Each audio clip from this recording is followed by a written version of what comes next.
Yeah, feeling good on a Wednesday. Homer's Anonymous is a mature conversation that occasionally touches upon mature topics.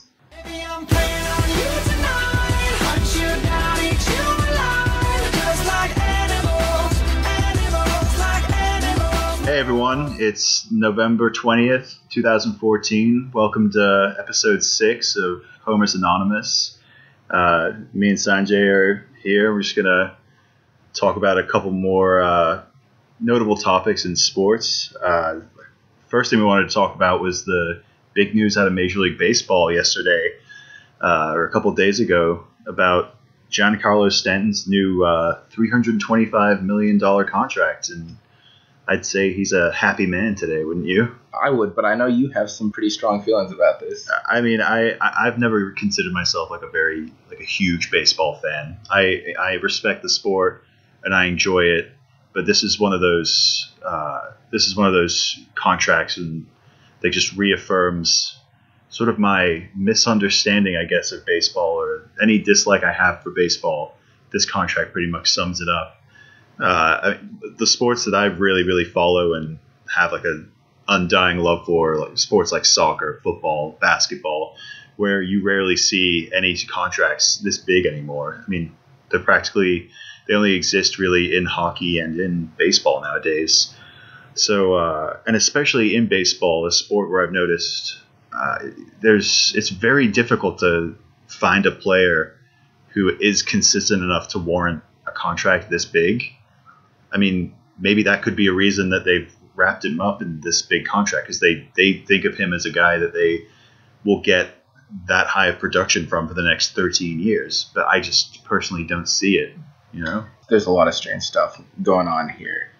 I'm surprised that Miami was willing to hand out this money. We saw their owner, Jeffrey Loria, he essentially scammed the Montreal Expos out of their team. So what he did in Montreal, he did it again in Miami. $400 million plus out of the city in tax money to build a new stadium for him.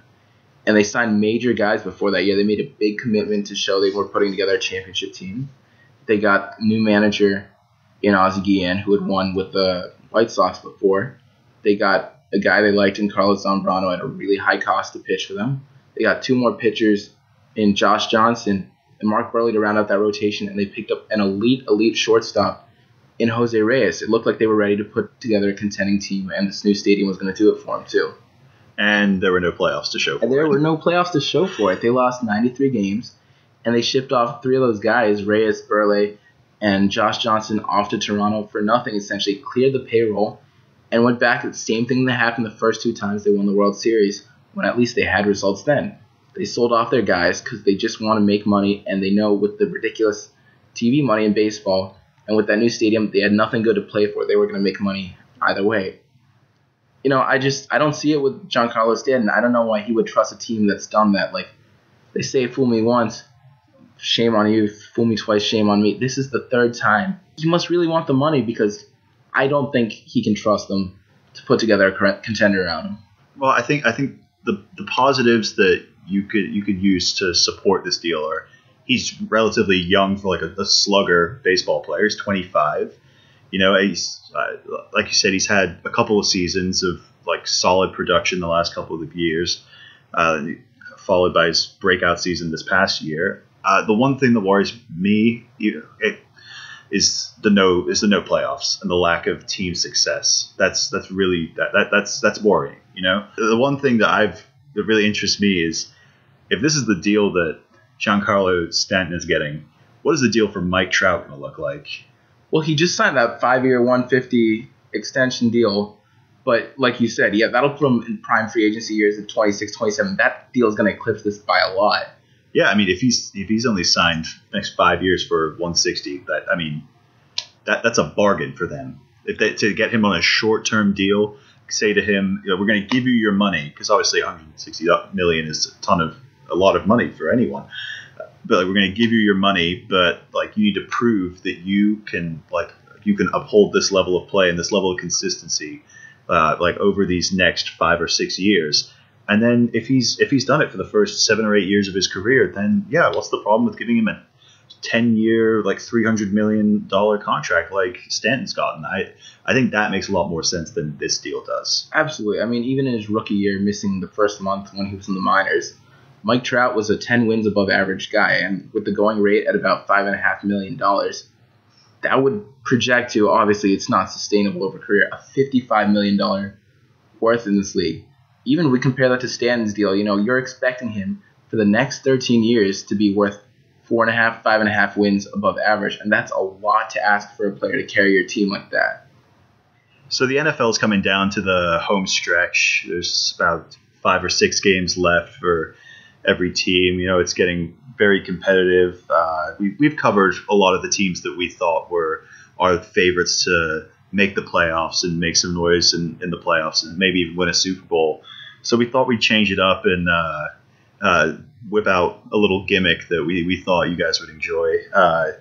It's sort of a variation of the game Kill, Marry, Fuck, where you traditionally you pick 3, let's just say, very attractive people, and you choose one to kill, one to have sex with, and one to marry. Except we've created a new version for sports. This week we're going to do a version, the quarterback edition of Kill, Marry, Fuck. So our 3 quarterbacks this week are going to be Tom Brady, Peyton Manning, and Aaron Rodgers. Except we're going to vary the questions and the options that you have to pick each one for by asking to pick one each for if you had a 2-minute drive, 2-minute drill left, and you're down by 4, which one would you pick? If you had to start a new franchise or start a team that you wanted to have one of these players throughout his career, which one would you pick? And finally, if you had to play one, if your team had to play against one in the Super Bowl, which one would you want to play against of these 3? Sanjay, what matchups did you want?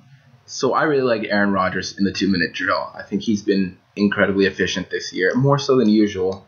One great example was that game the Packers had against Miami, where he even pulled off the fake spike and won a nearly unwinnable game. And that could end up being the game that wins them the division over your favorite Lions. So yeah, I think that's the underrated play of the season for the Green Bay. I mean, Green Bay have blown out like their past couple of opponents.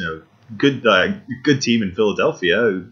Maybe they don't have their starting quarterback, but they've blown out teams. So you haven't gotten to see that side of Aaron Rodgers as much this year. But yeah, that Miami drive was a big one this year, and he's done it all before in the playoffs. Not that Brady and Manning haven't, but right, these guys are all Super Bowl winners. Right, and I agreed with you on that one. I chose Aaron Rodgers as my 2-minute drill quarterback out of these 3. How about for your franchise starter? I'll take a whole career out of Peyton Manning for sure. To me, he's the best of these 3 guys career-wise so far. Maybe Rodgers with a few more years could get to that level. But Manning's, even his rookie year, where he was all right, he's always been so consistent. We've seen him, even at this old age, put together his best year last year with the Broncos, setting new records. He's won a Super Bowl before. The guy I want to actually face in the Super Bowl is Tom Brady. I know we disagreed on this one, but those 2 guys have won. Brady's been the guy who won his Super Bowl the longest ago. Peyton Manning won his Super Bowl in 2007. Aaron Rodgers won his Super Bowl in 2010. Tom Brady won his last one in 2004. Sure, he has more rings than both of them, but he's been to 2 Super Bowls since and lost them both. He has not that much success since then to show for it. I know he's supposed to be a big-time QB, but when he shows me something in a big game again, maybe I won't be so willing to face him.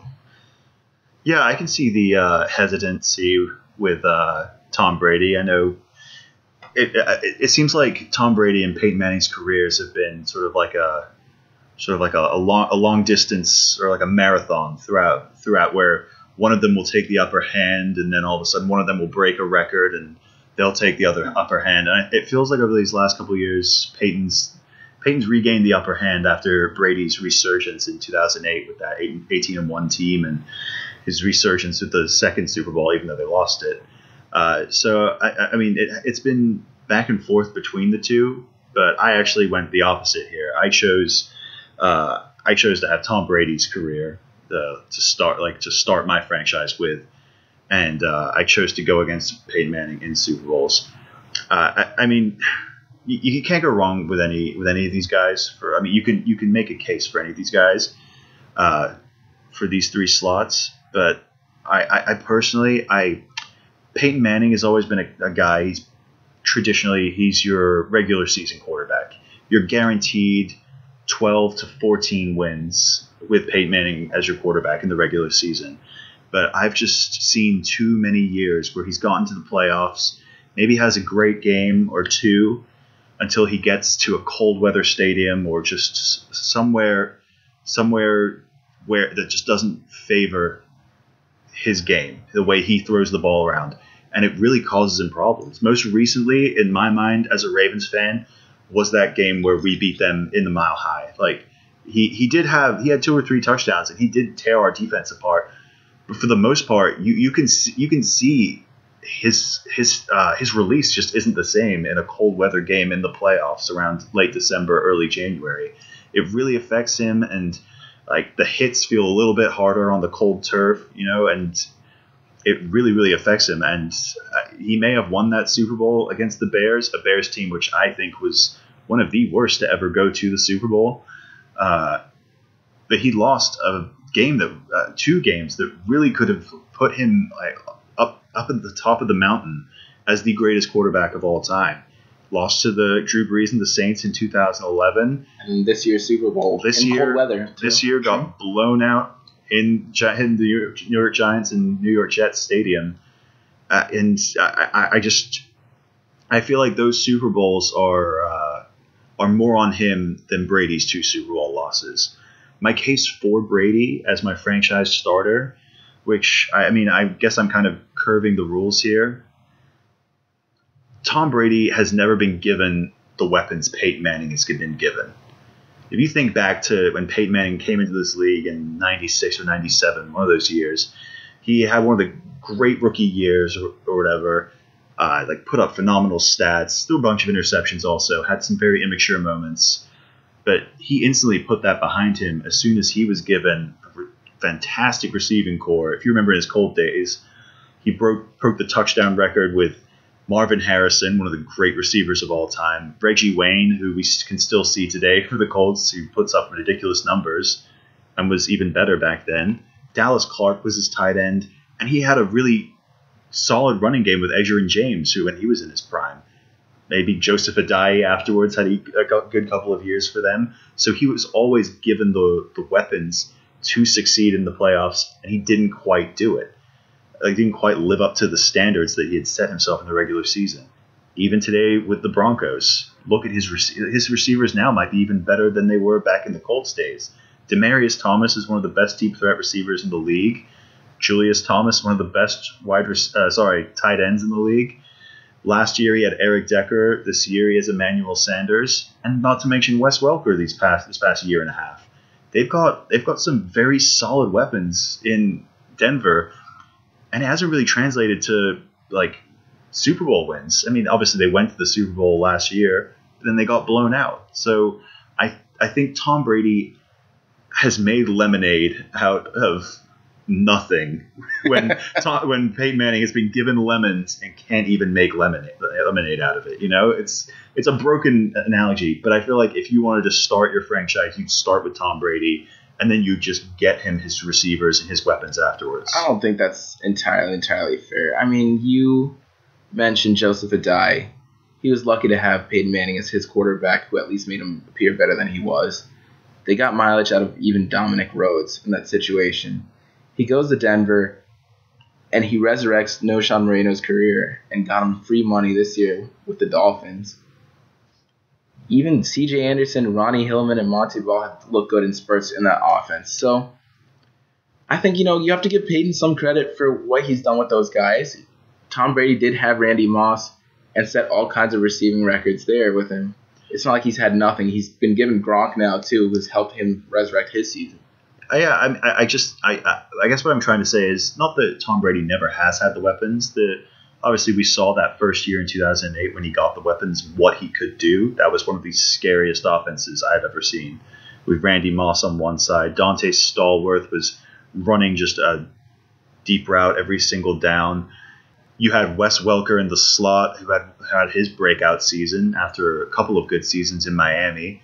Like that offense was as good, if not better, than plenty of the offenses that Peyton Manning ever had. But the difference is that Tom Brady never had them consistently for 10 years or more like Peyton did. Peyton had so many years of great talent around him. I can see what you mean by the running backs were never great. He made them great. But the wide receivers and his tight ends were undoubtedly better weapons than Tom Brady ever had. Tom Brady won a Super Bowl with Troy Brown, a converted corner, playing as wide receiver, and Deion Branch is his number one wide receiver, who probably would have been the third or fourth option on some of those Colts teams. So I just think if you're going to start a franchise, Tom Brady is the guy that you would pick.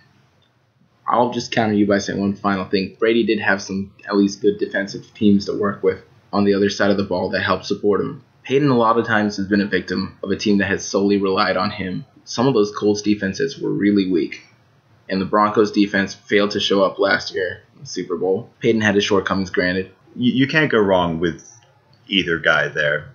If you started your franchise with Peyton Manning or Tom Brady, you're probably going to have a good 15 to 20 years of very high caliber quarterback play and a couple of Super Bowls to go along with that. But oh well, agree to disagree. So Footlocker came out with a couple of pretty hilarious commercials this past week as a part of their whole Week of Greatness promotion that they're doing at their stores.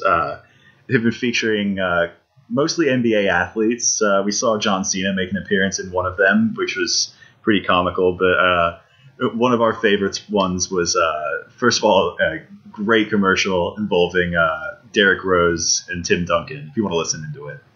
Tim Duncan. Yo, Tim, the Week of Greatness is back at Footlocker. No way. That's insane. I'm bouncing off the wall. Never gets this excited. Yeah, I mean, it's great to see these guys willing to poke fun of themselves for this excellent series of commercials.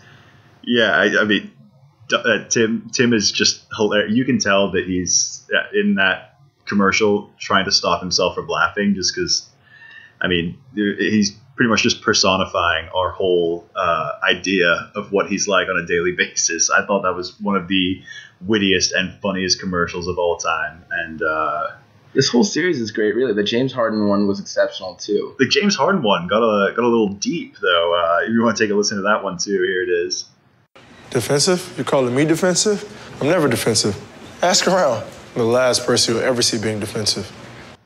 So it makes fun of his whole, let's just say, shortcomings defensively. He's like, defensive? Whoever calls me defensive? No one ever calls me defensive. And I thought that one was way a lot funnier than the Tim Duncan one, just because it hits home to a lot of the troubles that James Harden has had these last couple of years on the Rockets defensively. You can see entire 30-minute YouTube videos made up of highlights of James Harden messing up on defense and messing up his rotations. So I thought it took balls and a bit of guts for him himself to make fun of his defensive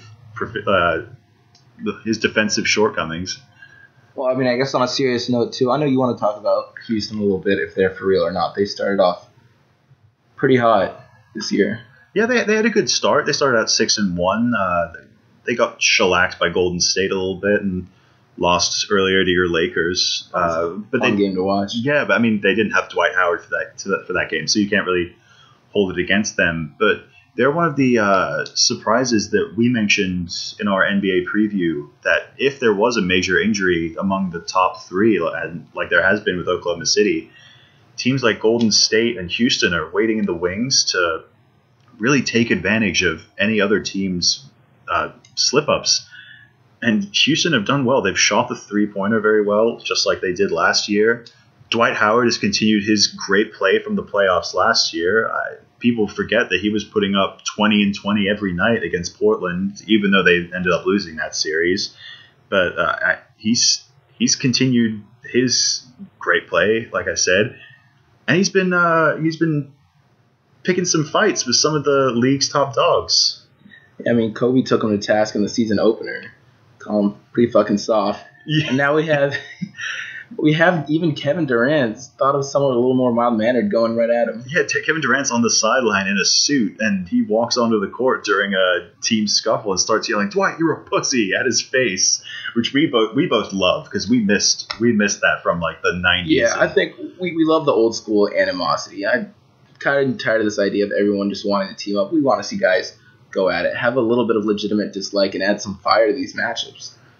Yeah, I think the animosity towards Dwight has been warranted. It's been warranted at times. I feel like Kobe has a lot more reason to dislike Dwight than Kevin Durant does. But Dwight's a big guy. He's spent many years as the self-proclaimed and many other people's favorite center and the best center in the league.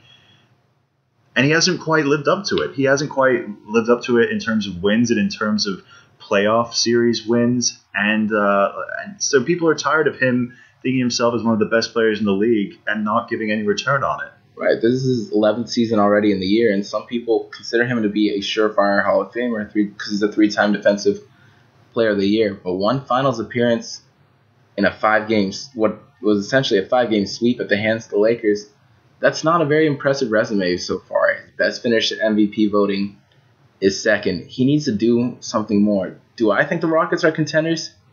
No, I can't say I take them seriously yet, and I think there's a very nightmare scenario for them where they get maybe the 3rd seed and end up drawing an Oklahoma City team at number 6, coming back with a fresh Durant and a fresh Westbrook who could carve them up in round 1. Obviously, that's a remote possibility. I don't think it's the most likely one. But even with a hot start, even if they can maintain it this year, we saw Portland tail off last year after starting hot. That doesn't mean too much. I don't know. I still don't think they can hang with the elite yet. Not with the Clippers, not with the Spurs over a 7-game series. If you want to see or pick out how legitimate of a contender this Houston team is, it's not going to be by looking in the standings and seeing how many wins and how many losses they have. It's going to be by watching on Wednesday and Friday nights, whenever they have a matchup with any of those potential teams in the West they may have to play in the playoffs. It's seeing how they match up with an Oklahoma City once Durant and Russell Westbrook are back. How they match up with San Antonio when San Antonio are fully manned and don't have any injuries that are holding them back. Like, the West is such a matchup-driven conference. It's not like the East where you know that 2 or 3 teams are probably going to be in the conference finals, no matter who they have to play in the first round. It's much harder to win a series in the West than it is in the East. And if Oklahoma City end up getting Durant and Westbrook back later, they could end up with the 8th seed. And we could see a San Antonio maybe with the 1st seed lose to the one team that they match up terribly with, and that is Oklahoma City. So you can't take anything away from the win-loss column. You can only take away from how they did in the season series, what players were missing or were there for those games, and how that translates to the playoffs now. I mean, I will say this.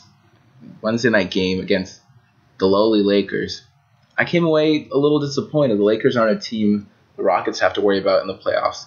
But even without Dwight Howard, they should have been able to take him out with relative ease in the second game of the back-to-back, and they weren't able to do it. They let the Lakers hang around in a game. They never finished it off when they had the chance. I came away disappointed. Harden should have had a better game with all that depth. They were getting their points from Papa Nicolau, who's been a great find, but they need more from that team. Yeah, that's worrying when you see a team losing to a team that's on the second night of an away back-to-back. If anything, the Lakers played in Atlanta last night. I know they won, but to win in Atlanta and then fly to Houston that night and win their next game against one of the conference leaders right now, that's worrying for Houston and promising for the Lakers that maybe they're not as bad as everyone thinks they're going to be. Maybe they have a chance to break 20 wins. That's all I can ask for this year. Yeah. So to get back to our homer ways, we're going to run over 2 of our teams that had a couple of high-profile games over the international break in soccer. First of all, Colombia picked up two promising, maybe they didn't mean anything, but two promising wins against the USA and Slovenia this week. So for Colombia, we saw them beat the U.S.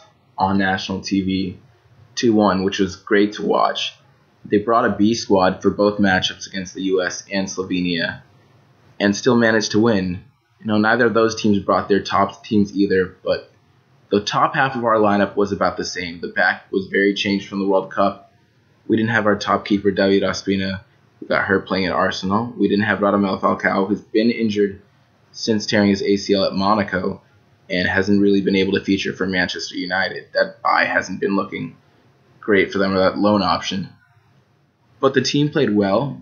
The one thing that I found concerning is Colombia seems to be relying maybe too much on James Rodriguez since the end of the World Cup. He's not supposed to be the top scoring threat for the team. When you have options like Jackson Martinez or Carlos Baca, those are guys you should be trying to work the ball a little more to. So I was, in a way, a little disappointed. It was great that it was his first time captaining the team. It was a great moment of pride for him. For us Colombians, it's the start of somewhat of a new generation for us, and he played very well. The thing is, the U.S. knew what we were trying to do. They shut him down a lot, and while getting frustrated, he still tried to do too much. In the end, he was involved in the build-up for one of the goals, which was essential to our victory. One of the goals was a little controversial, but on the other hand, we had a clear handball that was denied. But the U.S. is a good squad. Colombia showed why they're number 3 in the world, and even with the B squad, they were able to play their game and impose how they wanted to play on the U.S. and walked away with a 2-1 win. Against Slovenia, that was a little more of a disappointment, only 1-0 win, with the goal coming on essentially what was kind of a cheap, quick free kick that we played the ball through. Again, James was involved in that, and he worked it to Adrian Ramos, who's been great for Dortmund. So there's promising things to take here. We can mess around with the shape a little bit. The reliance on James is at least better than the squad usually playing through Falcao, because in the midfield he can work the ball around a little more, do what he wants. It's not just a system dependent on getting the ball up top. And Jose Pekerman is one of the best, in my mind, one of the best head coaches there are in soccer. The problem is his lineup selection. So on one hand, it was great seeing him experiment with the back. A couple domestic-based players, a couple guys playing in Holland, bring them in. But the reliance on Teófilo Gutiérrez could be what hurts the team going into Copa America next year. He's a great guy to play with Falcao, but if he's on his own or paired up with an Adrian Ramos or Carlos Baca or Jackson Martinez, we start to have problems. You can play with one of those 3 guys up top. They're all very good players, if not world class, but the advantage with them over Falcao is both fit into the team and health. Yeah, you couldn't really say it any better. I know you expected after such a strong World Cup performance this past summer for them to blow past everyone in their way, but I mean, all you can ask for during international breaks where you're playing 2 friendlies on foreign soil, you're not playing for the home fans, it's hard to really get your guys excited and up for these 2 essentially meaningless matches.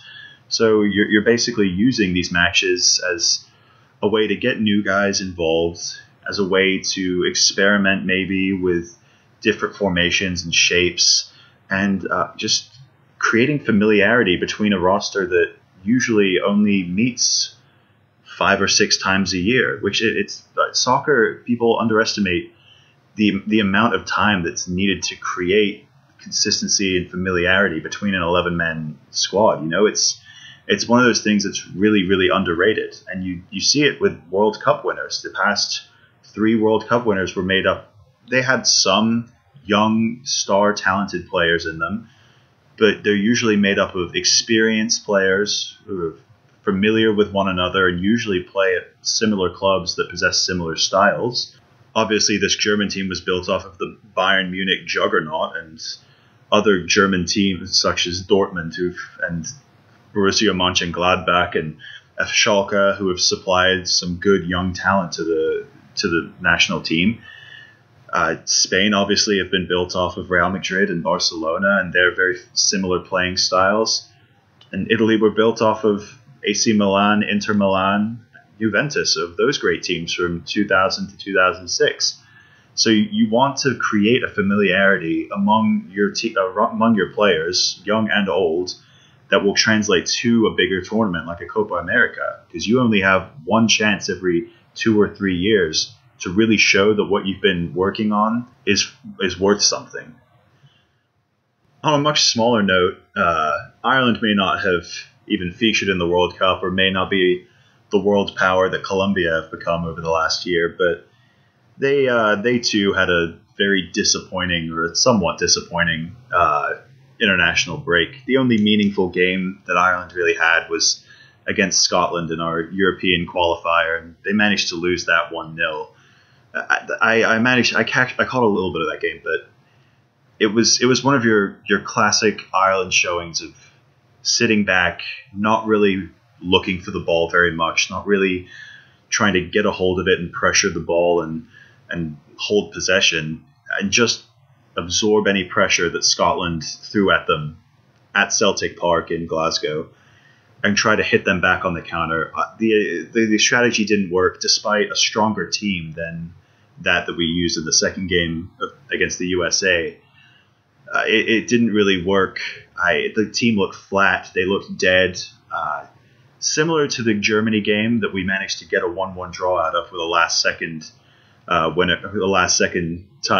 tying goal from John O'Shea, except that last minute goal just never came, and it was disappointing, because Scotland, while they're a good side, are a team that if you want to get into the Euros and you want to make some noise in the Euros like Ireland do, maybe get out of the group and win one game in the elimination round, then you should be able to beat a team like Scotland. They have a couple of Premier Leagues, consistent players, but they're on around the same level talent-wise that Ireland are. The second game, however, was a bit of a pick-me-up. We played at home in the Aviva Stadium, the brand new Aviva Stadium that everyone's really enjoyed. I know Ireland have enjoyed playing in it, and the Irish people have loved having the brand new stadium after so many years at the old Lansdowne Stadium. And they managed to pull off a great 4-1 win over a U.S. side that may not have had the Michael Bradleys and the Clint Dempseys and the Tim Howards from their World Cup squad, but still fielded a very, very strong team. Kyle Beckerman, to me, he was the standout player of this 2 games, actually. Yeah, absolutely. He's a very confident player for an MLS player. Not to rag on the MLS at all, but usually you see these young MLS, very talented, athletic players come into the U.S. fold, and they play against big teams in big moments, and they seem rushed with the ball, or maybe they're taking a bit too long with the ball, But Kyle Beckerman, he's in his late 20s, maybe even his early 30s. I'm not quite sure, but he's a very confident, calm, cool center midfielder who can win possession, make the right pass, and make sure that they don't give the ball away to a team in bad areas. That being said, one thing that Ireland didn't do in the first game that I was really happy to see them do in the second was pressure the ball a little bit more. They really pressed the U.S. and they sought to take advantage of those mishaps that the U.S. did have. And it translated to 4 very well taken goals.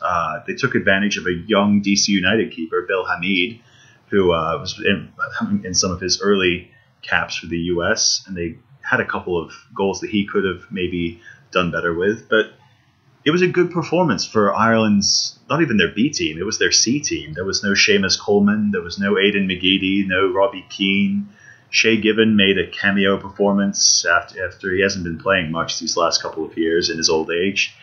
But for a team of youngsters, of some players that I had never even heard of, they did a very good job of pressing the ball up high, forcing the U.S. defense to make some very, very costly mistakes. And they converted 4 very, very well taken goals. 2 by Robbie Brady, one very well taken chance by Shane Long, who ran past the entire American defense and hit the bar.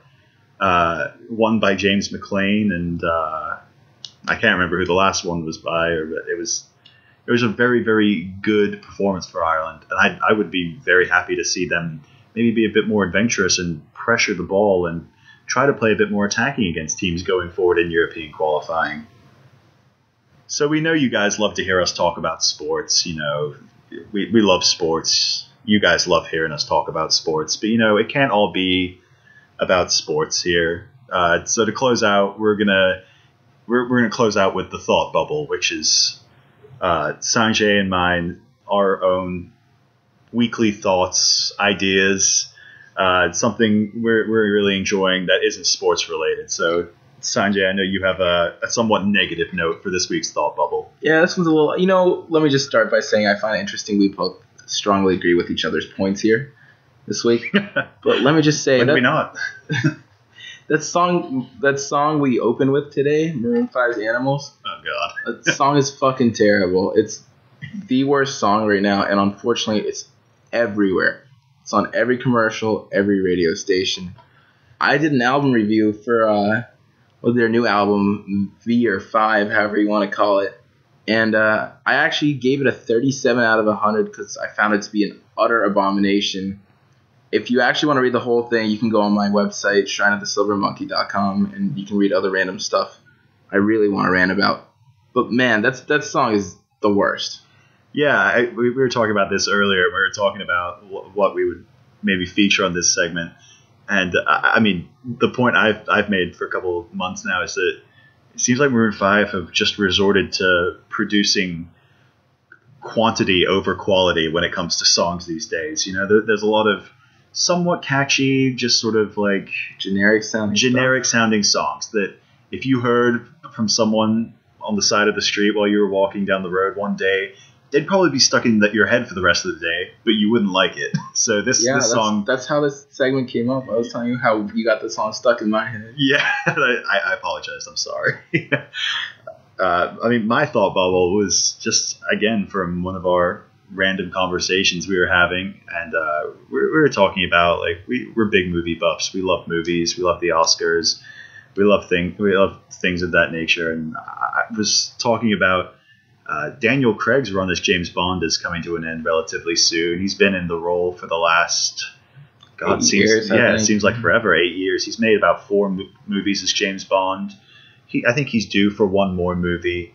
But after that, his time has probably come to an end. And my thought of the week was looking forward to who could play the next James Bond. And there's plenty of very, very good candidates. There always are. They always usually try to find someone who isn't too well known, who's just about to become middle-aged. They're usually English. That's pretty much one of the requirements for the part.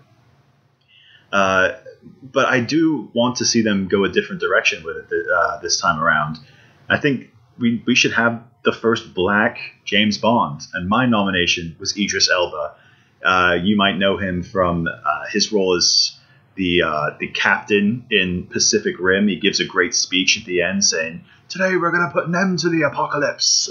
And it was one of the most stirring final speeches of a movie I've ever seen. And he's obviously had big parts on The Wire and other movies. You'll see him in movies like Thor. He's never really had his own true leading man role. And I think he would be an absolutely phenomenal James Bond. He's like a very tall, rough, rugged, good-looking guy, but he's a badass too. And I think he'd really take the part to another level. Yeah, I completely agree with you. He fits the profile, has a commanding presence, and yet can also give you something different. I'd be a huge fan of that. But if not, you know who they can always go with? No, not Leonardo DiCaprio. DiCaprio and his Oscar. No, they're not going with Leonardo DiCaprio. We could have put a stop to this. So yeah, thanks for listening. We've really enjoyed making this pod. We hope you enjoyed it, and we'll see you guys soon.